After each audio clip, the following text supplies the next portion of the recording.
Welcome to In Conversation With, a series of discussions with people who hold advanced degrees in the life sciences about their careers and career journeys. My name is Chandrima Majumdar, and I'm a postdoc at the University of California, Berkeley. I'm a member of the ASBMB Education and Professional Development Committee that hosts this podcast. Over to you, Chris. Hey, Chandrima, good to see you again. I'm Chris Heinen. I'm a professor of medicine at the University of Connecticut School of Medicine and the director of postdoctoral affairs here at UConn Health. And I am excited to be co-hosting this podcast once again with Chandrima. Awesome. So we are delighted to welcome our guest for today's episode, Tara Davis, a structural biologist, a protein biochemist, a scientific consultant with more than 20 years of experience that spans academia, biotech, CR leadership, and drug discovery. We're really excited to learn more about her various career paths and what it also means to be a scientific consultant. She is presently the leader of TLDR Consultancy, advising multiple biotech clients on structural enablement. Welcome, Tara. Thank you for joining us. Can you start off by telling us what it means to be a science consultant and how it's different from being part of a large consulting company like BCG or McKinsey or something like that? Absolutely. Thanks so much for the invitation to be on a podcast. I'm absolutely obsessed with podcasts, so to be on one is Awesome. yeah, it's pretty amazing. But yeah, I'm excited to talk about my career in consulting and how it all came together for me. So yeah, your first question. To me, there are sort of three classes of scientific consultants that I tend to come across. The the one that I have the least amount of experience with are the really big consulting firms, like a McKinsey. Um, but I do have a few relatives that work for McKinsey and other fields outside of science. And so I would say generally, those are places where you are more likely to get hired on as more of a junior scientist. You are often not necessarily in kind of an executive mode, like you are mostly a subject matter expert. Maybe it's something you become a subject matter expert in order to assist the clients. You're usually working as part of a project team. So you'll have the person who's the business person and the science person and maybe the disease or patient population person for those kinds of applications. And you are part of a company. So you get paid a regular salary. It doesn't matter how many clients you have, you still get paid and you still get benefits. And your taxes get paid through the company, which is kind of nice, I've learned. And so that's sort of one end of the spectrum.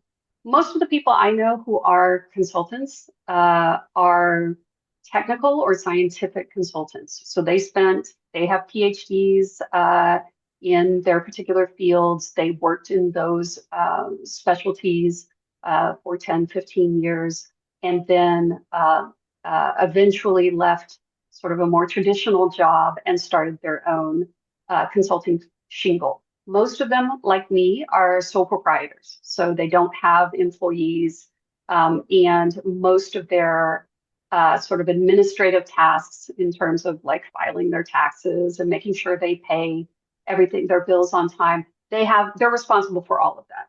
They don't have a staff to do that, or they hire external services to do that for them.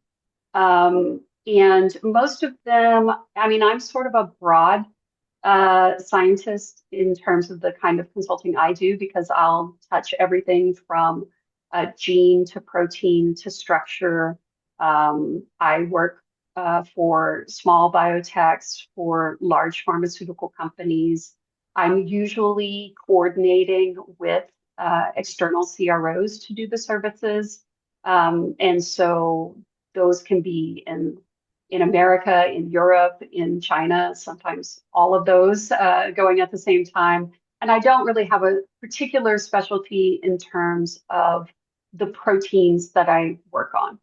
Um, we'll talk more about my career. I have experience in cryo-EM. That's very popular right now as a structural tool. And so most of my clients are interested in my expertise in that area.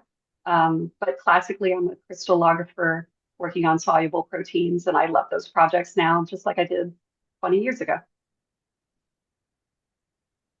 That's awesome. So, Yeah. Go oh, on, sorry. Chris. I was just gonna, so I'm a little ignorant about what a scientific consultant would do. So you say you work with a biotech company, and presumably they're full of PhDs in science. And so why would they need to bring on an outside consultant? What kinds of things would you do to help them? Well, it's very different for each client. They are each in their situations, and they're in a certain place when they come to me, and I help them get to the next place. And so sometimes they don't have internal structural biology, Mm, either in terms of the technology or in terms of the personnel. I have even uh, worked with a client who didn't have any structural biologists, and after a certain number of months of consulting, I helped them hire a structural biologist right. and an expert in SPR. And I can do that because I have been a hiring manager. I know what to look for, and I know what the projects need, so I can help them find the right expertise to match with their projects. That's pretty not typical, but it is something that people come to me and they say, no, what I really need is help with this. And I say, oh, I can help you with that. I have experience in the non-scientific part of that as well. More So sorry to typically, interrupt you, but the hiring management part is the part you said is not typical. I was trying to yeah, follow. people don't Yeah, usually hire me to hire someone who theoretically would replace me. right, But right, right. I, I will do it. You know, I see. Okay. I find that interesting as well. I get to meet a lot of young scientists that way, if nothing else. But it's a way for them to bring someone in with particular expertise, especially perhaps if it's something on a temporary basis, without having to build a new division or hire new people. Yeah, I mean, in this case, it was for permanent positions, but I would say more generally, often I am the uh, less permanent part of their project. And so they come to me to sort of drop Mhm. in, do what I do. And then when they don't need me anymore, they leave and then they come back when they need me again. That's another way that um, many of my clients use. And it just, keeps you from having to uh, hire someone full time and pay them a salary and pay them benefits when they may not be needing those services year round. There's also people who um, are uncomfortable working with a third party to do their science. So they know that a lot of people work with CROs in China, or they work with CROs in Europe, or they work with CROs in the US or India, and they've just never managed those kinds of teams from inside their own company or in their own experience. And so they'll reach out to me because I don't have a lab in my house. I'm always doing the work through other scientific teams. And so Yeah. if they want someone who they feel like will handle those relationships efficiently, or they just want to access my network and say, I'm interested in this kind of a Mhm. project. I need a company that can do all of these things and maybe more. Or I need the best people in the world at this one type of protein. Do you happen to have experience? Can you point me or introduce me to the people there Mhm. and help me sort of be a matchmaker? So that's another way the clients use me. Um, yeah, it's really, I'm pretty open ended in terms of the services that I will offer. And I'm actually happier when clients come to me and or potential clients come to me and say, um, tell me what all you can do. Tell me what all you have done. Um, I see your resume. You've done a lot of different stuff. So, what do you feel comfortable working with for my project? I like that a lot better than someone who comes to me and says, I need someone to be on these late night calls with China twice a month and, stay in your lane and just do what I tell you to do, but I Mhm. don't want to be on those calls. That's okay. I mean, I'll still do it, but that's not as fun to me as the projects where I'm more, more integrated Mhm. into the research teams. Yeah, yeah. I feel like I have so many questions about consultancy now. Yeah. Like you mentioned that clients come to you with various requests and you like help them to get from like stage A to stage B. How do you find clients? How do they find you? Are you networking and trying to find people that need those kind of services, or do they reach out to you and say, "Hey, I need to do this"? Like, how does that work?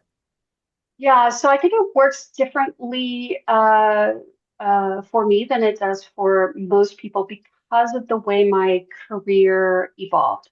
So um, uh, let me talk about that first, and I'll tell you what some of my other friends like how they get clients. Mm-hmm. For me, I've done a little bit of everything, right? So my PhD was a pretty traditional biochemistry and crystallography PhD.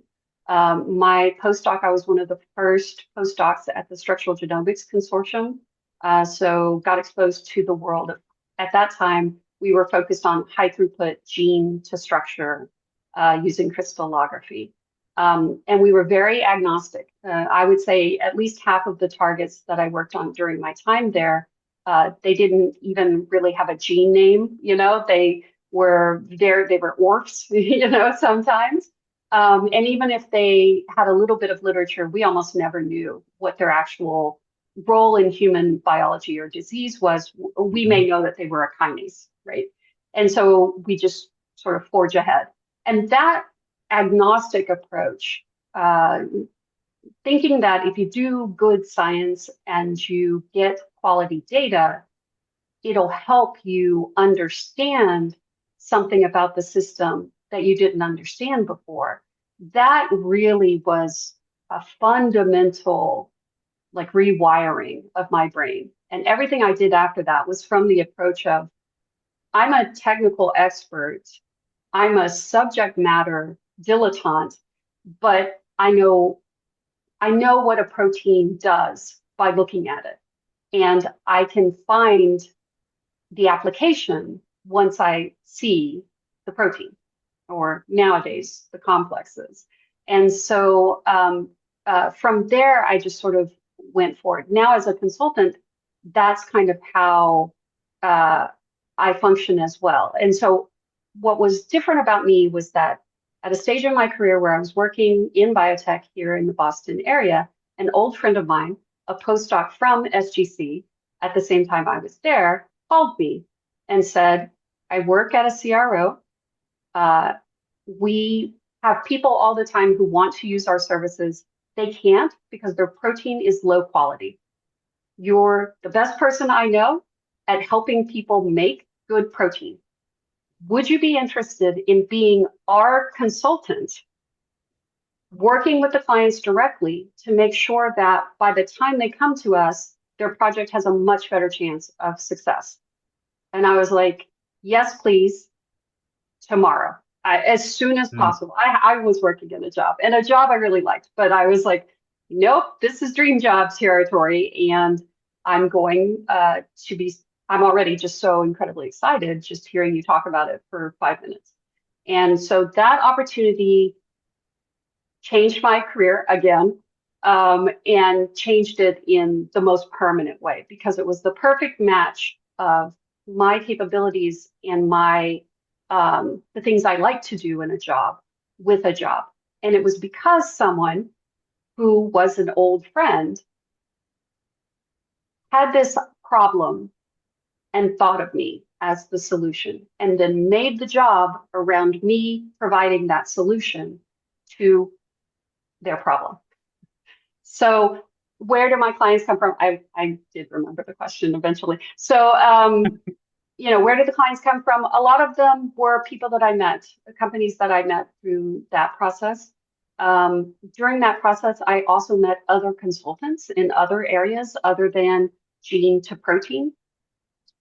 They might have also dabbled, or they might have also had a subspecialty in structure, but they were not necessarily the protein people.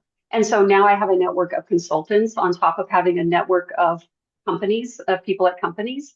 And so I get a lot of referrals from all of those sources. People at companies talk to each other.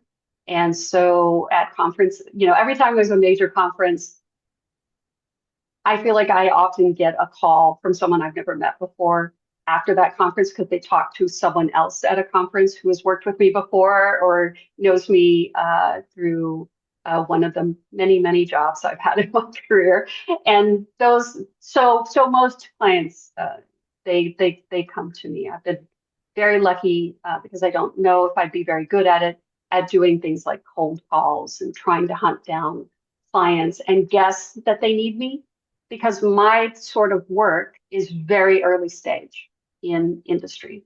Way before there's a public announcement of we have a Right. drug against this thing, they are working on proteins that I could help them with, but I have no way of doing that. Mhm. And I don't know them necessarily, right? So if I don't know someone inside the company and I don't know what they're working on in their early stage pipeline, there's a very low probability that I'm going to guess that they need me at precisely the point where they need Yeah.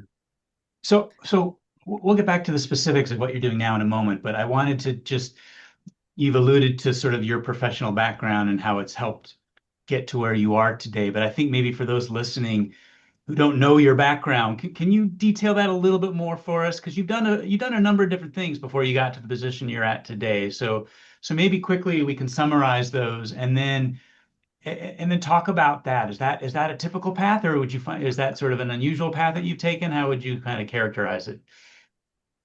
I feel like it's pretty unusual, but I'll go through it and then you Yeah. guys can tell me. So, um, so I started as an undergraduate at the University of Texas at Austin in 1991. At that time, I was a music major specializing in bassoon. I quickly wondered to myself what I was doing by choosing that as a career path. I also, frankly, when you major in music, you have to sit alone in a practice room for 8 hours a day and just do the thing. And I absolutely hated that. Completely ironic, 30 years later, because this is exactly what I do as a consultant. I just sit in my office all day and think, and then every once in a while get on a call and talk to people about science. But anyway, So so that I, training I came back to help you. yes, it sure did. I was like, Very those good. practice rooms. But yeah, so I did actually do sort of a rotation and lab work in my final year at UT Austin in a biochemistry and crystallography lab. And it was absolutely just so reinforcing. As soon as I heard about crystallography and as soon as I saw pictures of protein structure, I was like, oh my God, this is like the most beautiful artwork. And it just sort of made sense to me the way that proteins were put together when I could see them, right? And so I was like, okay, this is what I'm going to do.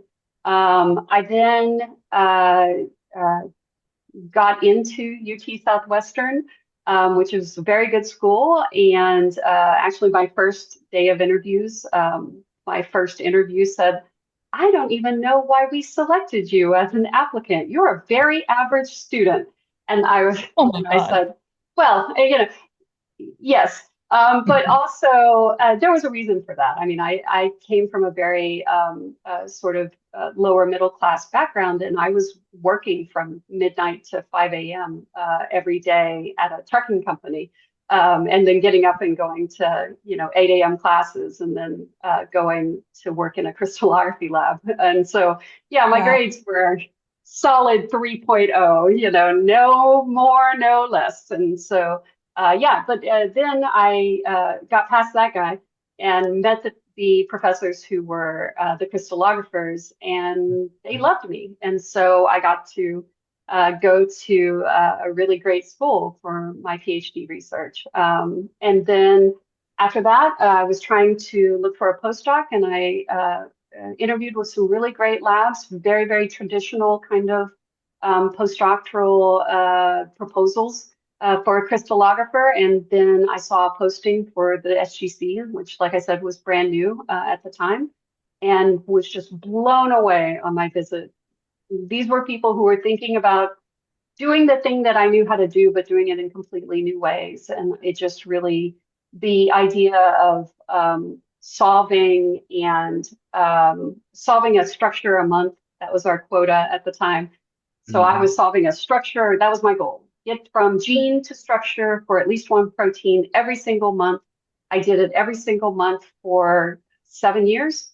Wow. I've published widely and moderately well, and just really, like I said, completely changed my worldview on how to leverage the ability to make quality protein and the ability to deliver structures for all sorts of applications. Um, I Yeah. was in Canada though, and I was getting ready to leave Canada, and it was 2008, which was the great sort of banking induced recession. So not a lot of people looking for people to come in from Canada and do work in the U.S.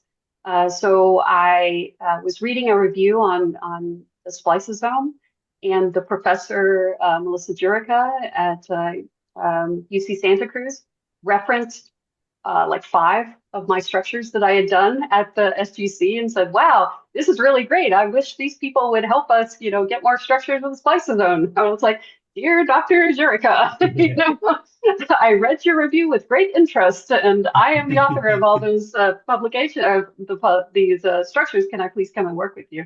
And so I did. While I was there, she asked me to try and get funding. And so, with one chance, because I was pushing up on the then NIH age limits for Mm, applying for training grants, I applied for and got on my first try a kangaroo, a K99R00. mhm, And that then allowed me to interview for positions as a faculty member, mhm, which I did. I got one offer from Drexel University College of Medicine in Philadelphia and went there.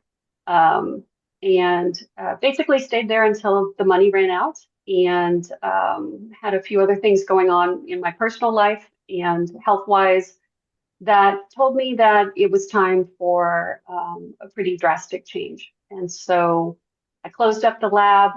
I looked around, said, do I want to move to the really expensive Boston to look for biotech jobs, or do I want to move to the very mhm. expensive San Francisco to look for biotech jobs? And I decided on Boston. So I like snow, and then worked in a series of jobs where I was sort of at a senior scientist level, um, enabling gene to structure, mostly through crystallography, mostly working with external CROs, even though we had internal expertise, or even in one case, building my own group and building my own gene to structure pipeline internally at a small startup. Then I got the opportunity to learn cryo-EM and to work with clients who needed gene to structure in cryo-EM at nanoimaging services. And very crucially, I went into that job knowing that I was sort of an internal external consultant, and that Mm. the glide path from there would probably be at some point to leave the CRO and start my own consultancy, which they were very uh, on the same page with me about. And so after a couple of years, I moved out and formed TLDR. So And so, yeah, on the feel free to surface, worry. those seem like different, very different kinds of roles, but there must have been sort of some at least unifying theme that you felt all along. Is that true, or was this just sort of one step after another, and you didn't always know where it was leading? You might be giving me a little bit more credit Mhm. in that sense than I would have ever said that I had. So Yeah. what I knew from that very first day looking at electron density maps was that I loved protein structure. And I think that what was my guiding light throughout my whole career to this point, and probably forever, is that I like working with good people, and I like working on interesting and challenging problems. And I like when the end goal is a pretty picture of a protein. I like all those things, and there's a million different ways that I can get to all those things. I like working in teams. I like working with other people, and I have a specialty where I have to work with other people. You know, I can't make the drugs, I can't make the chemistry. Now I can't even make the protein. And so I'm constantly in a position where I have to be able to explain what I'm trying to accomplish down to the microliter, but also in the big picture. And I have to be able to walk into any room with any level of expertise in whatever subject matter Yeah. and find common ground and find a Mm. common language. And those are things that were a lot more front and center when I was a faculty member. I feel like I was constantly trying to communicate the goals and what we needed to do to mostly undergraduates and a few master's students. And so we were constantly working back and forth to make sure that this is what I'm handing you. Are you holding it now? Did you catch it? Or do I need to give it to you in a different form? Or do I need to write it down? Or do I need to make a protocol? Or do I need to get on the bench and show you myself? What are all the different ways that we can communicate to make sure that, you know, I'm here and you are here and we can actually touch as opposed to just sort of doing this all the time? Yeah. That sort of philosophy that I wanted to do that. I didn't want to be solely responsible for all of the success on any given project. I wanted to be able to communicate a vision, even if it's for a small piece, and then have it executed brilliantly. That's sort of the standard that I've always held myself and my collaborators to, whether they were my students, whether they are people with just as much or more expertise than I have in a particular area. I have the vision and I have my sights set on what the goal is, and then we work together to make it happen. And Yeah. it doesn't really matter who's in charge. Those have sort of been my guiding principles. So Um, I feel like I was right that there was a compelling unifying Mhm. theme throughout your journey, but sometimes it's much easier to see that looking backwards than it is when you're in the moment. it's the people and not the nitty gritty of the science, Yeah, yeah, if that makes sense. yeah. Mm. Listening to your career journey, like one thing that's really standing out is the number of transitions you've had to navigate.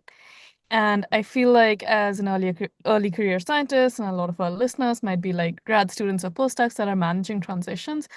I want to just like dig a little bit deeper into that. Like, how did you manage those transitions? How did you go from like one job that is like being an assistant professor to working at a company and then moving into a CRO and consultancy? Like, what did you do to prepare yourself for the next step, essentially? Yeah, perhaps this will surprise you, perhaps not, given that we have been talking for a while. But I did not prepare for the transition. I did not consider it to be vastly different from what I had been doing before. I myself, as a person, never changed. I evolved, you know, but Hmm. I am still the same, you know, scientist with a sparkle in their eye and a big mouth, and I never changed any of that. So I was in different environments, but I was the same. And my goals were, as soon as I was sort of like mature enough as a scientist to understand what my goals were. So, you know, as soon as I had enough tips and tricks and, you know, buckets of protein that I had gone through, I sort of got to a point where I knew who I was and what I could offer and how I liked to offer those things. And then any environment that I was put into, I would look around and see, like, okay, um, you know, somebody is on board with me because they hired me. And now I'm working with a team and I've never met any of them. But first of all, we're all on the same page with the science. We're all trying to accomplish roughly the same thing. We're all pulling roughly in the same direction. And then the question just always became with the people who surrounded me, with the resources that I had available to me, um, how best to accomplish the goal and be communicative in the sense of this is why I'm asking this person to do this. This is why this person is over here doing this. This is why I'm going to take back this responsibility temporarily onto my desk and then pass it back to the CRO when their expertise can really shine through. And so again, because I never really changed that much as a person, um, the ways in which I succeeded at each of my jobs, although the goals were very different at times, were just by doing what I could do well, delegating to other people when there were things I couldn't do well, and using as much of my communication skills as possible to make sure that expectations were set correctly and we were all on the same page of when those expectations had been met. So for a grad student or postdoc who might be listening that is hearing your description of your job and finds it really interesting and thinks that might be something they'd like to learn more about, but they don't have sort of the professional experience yet that you accumulated during your time before setting out on this. Is there a path? Is there a different path for them to get to this point? Do they kind of have to work their way up to something like this, or Yeah, I don't think that there is a straight and narrow path, yeah? for sure. And so one thing that I would point out is that, it took me 7 years to get my PhD. I spent almost the same amount of time at SGC, and then I Mm. did another postdoc on top of that. Yeah. Um, and because of the nature of the companies that I worked for in Boston, I was, I think, 6 months at my first job. Then I had a 6 month hiatus, and then, I got to work for a couple of years at a job, and then I got to work for a couple of years at another job, and then I went out on my own as a consultant. And so, you know, would I would I present, my resume as a roadmap for anybody who's in an early stage of their career? No, not really. It looks pretty chaotic on paper, I'm quite sure. But what I would say is that um, with some trepidation, I learned to kind of ignore the sort of standard path that I saw my fellow students and then my colleagues follow in their job. Mhm. I found the one thing or the, set of things Yeah. that I found beautiful and inspiring and things that I would be willing to put in 12-hour days sometimes to accomplish. And for Mhm. me, it was not a disease. Like I know people who have that sort of inspiration, but it's to cure a disease. That Mhm. didn't do it for me. I mean, I hope that we cure all the diseases, but it didn't speak to my neurons in my brain. What spoke to me was getting these atomic views of proteins and the proteins and the nucleic acids that they interact with. And that was the thing for me.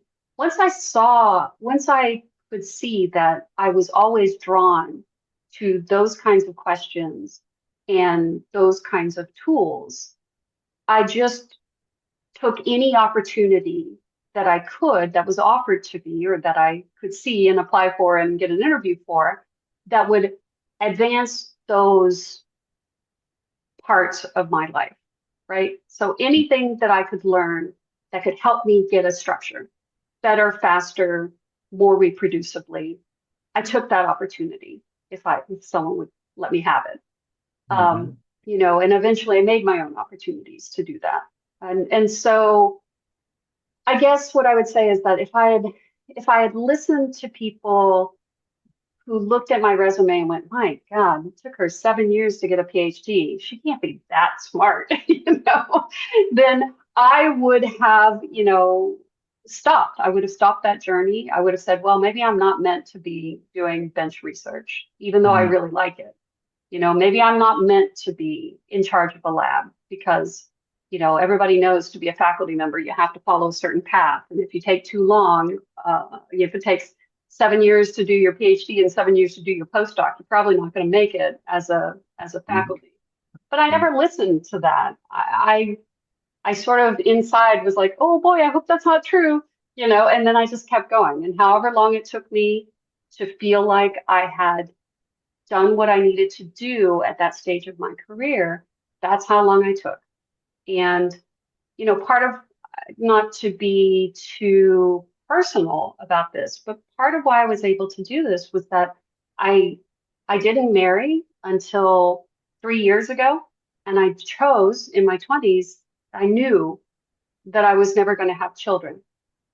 As a Mhm. woman, those I can't ignore a discussion about my path and my journey and my career without making a note that I had very non-traditional views as a woman that allowed me to to work at very low paying jobs for a very or unpaid jobs for a very long time in my early career. And so it's just to say to everyone that whatever your journey is, you can only listen to advice so much because if you're different, if you're different in the way that you think, if you're different in the way that you live your life, if you're different in the way you think about science, it might take you longer to get to what other people consider a successful career. And so if you find yourself often in a situation where people are saying like, oh, well, this is typical. And you're like, wow, I am not typical. Hang in there. But you're going to have to be motivated internally because all the career guides out there are not going to be relevant to you.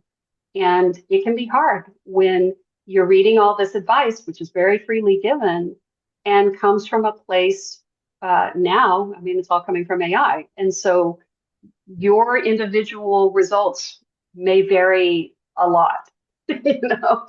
So, it's funny, I was thinking about some of these typical, kind of career questions that I get asked.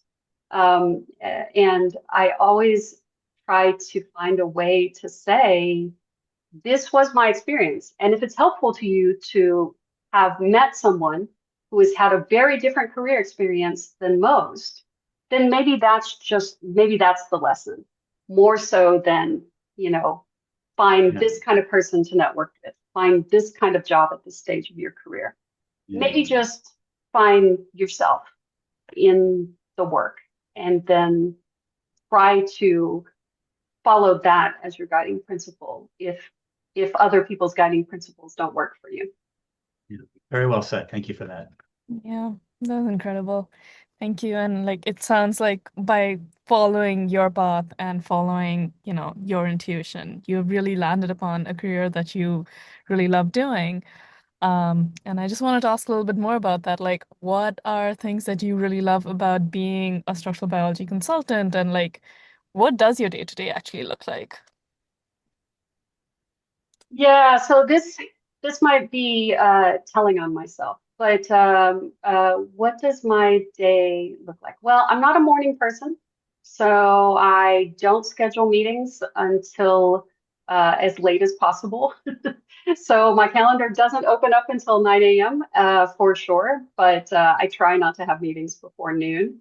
I work from home, and so a lot of what I'm doing during the day is a mixture of my home stuff and work.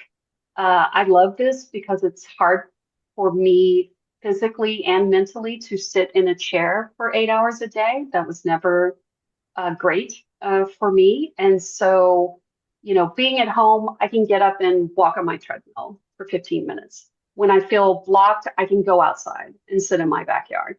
When we have like the rare sunny day in Boston in the winter, I'm outside all day. I don't care if it's a Wednesday. We'll get back to it when we get back to it. And again, talking about sort of like being a little different or being a little sort of uh, inspired differently from maybe the norm, it's so I'm so much more productive as a consultant than I was in any of my 9 to 5 commute for an hour each way, sit in a room full of people, constantly distracted by the conversations going on around me or the clickety clack of people's keyboards or all that stuff. Like the work environment was never really designed for me personally and the way my brain works. And so once I could work from home, you know, thank you, COVID, I guess. But once I could work from home, my whole way of doing work changed because I wasn't, again, maybe a common theme, I wasn't stuck in someone else's design of an office. I wasn't put in somebody else's design for a lab. I was just doing what I wanted to do when I wanted to do it, when inspiration struck or when it didn't. And I just had to slog through a report for the fifth time to try and catch any little errors. All of that just works so much better for me out of my house. When I first started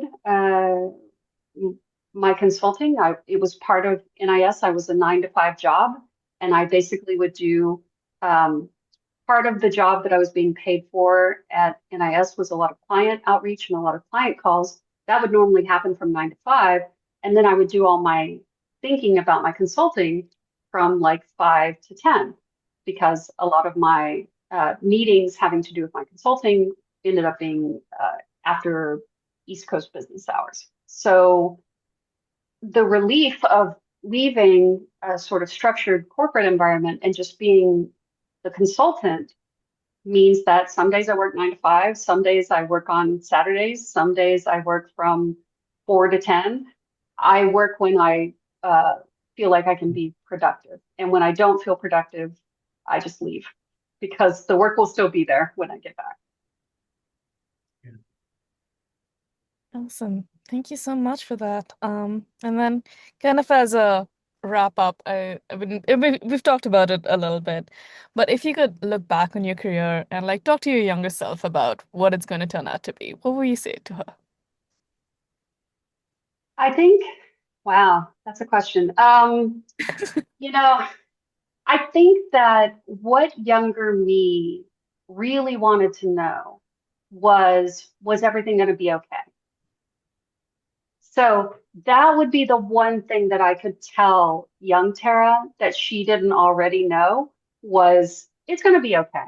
It's going to work out. You're going to find people you like. People are going to like you. You're going to find work that you like. You're going to be successful at it. All the, you know, all the ways in which people try to put you into categories and boxes, you can let them do it. It doesn't matter. In the end, you'll be able to find where you belong and do what you love. And when those things come together, it won't just be you who realizes it. It'll be everybody else too. And that I think would have been a comfort. Um, but otherwise, again, it all goes back to at that point, 1994, let's say, in a lab in Austin where I looked at a protein structure and knew that was going to be the rest of my life. And it has been. Wonderful. Well, Tara, thank you so much. We appreciate you spending time with us today, telling us your story, telling us your journey, and learning a little bit about your career. To our listeners, if you'd like to learn more or continue this conversation, you can join the ASB&B Active site where you can ask questions, leave comments about this episode or any of the others, and make suggestions for future episodes of things you'd like to hear about. So Tara, again, thank you so much. Andrima, great to see you again. Yeah, you Take care, too. everyone.